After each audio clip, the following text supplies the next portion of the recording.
शयने स्वपने जागरणे ईश्वर को आमे आराधना करिबा तांकर सेवा करिबा तांकर नाम जप करिबा होछि प्रकृत उपवास। उपवास करिबा सपक्षरे मो नुहे।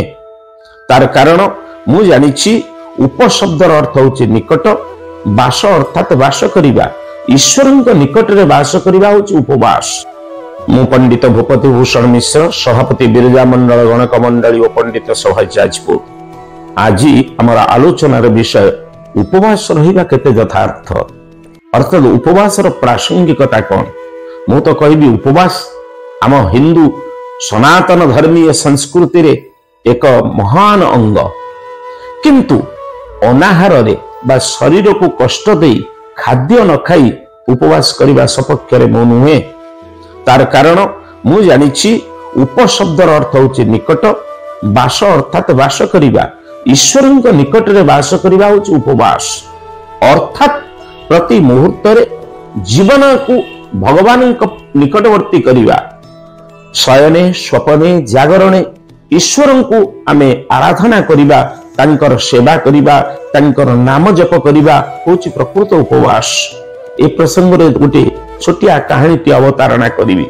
थरे गोपी माने जीवाको बाहरिले ऋषिवरंकर आश्रम को एवं दुर्वासा ऋषिଙ୍କ पाखକୁ ଯିବେ। बाटरे पड़िबो जमुना नदी। पचारे कृष्ण को जमुना तो जल रे भर्ती आमे जीवु किपरि। कृष्ण कहले तुम जा कहिदेव ए जमुना जदि आम कृष्ण आजन्म ब्रह्मचारी तबे आमको रास्ता छाड़ी दे। गोपी माने हसी हसी गले। जेतेबेले एई पतिक कहि देइछंती जमुना नदी सतु सत सेमाननको बाट छाड़ीदेला। सेमाने क्षीर दही छेना प्रभृति नहीं ऋषि दुर्वासा को भेटिले एवं ऋषि दुर्वासा सबु किछि पान कले एवं भोजन कले। एवं तापरे जेतेबेले गोपी माने बाहरिले पचारले आमे जीवु किपरि जमुना तो जलपूर्ण। ऋषि कहिले तुमे जे कहिबो जदि दुर्वासा रति प्रकृत उपवास अछंती ताहले जमुना तुमे बाट छाड़ी दियो। एवं एई कथा कहिला परे जमुना बाट प्रकृत रे छाड़ी देइथिला।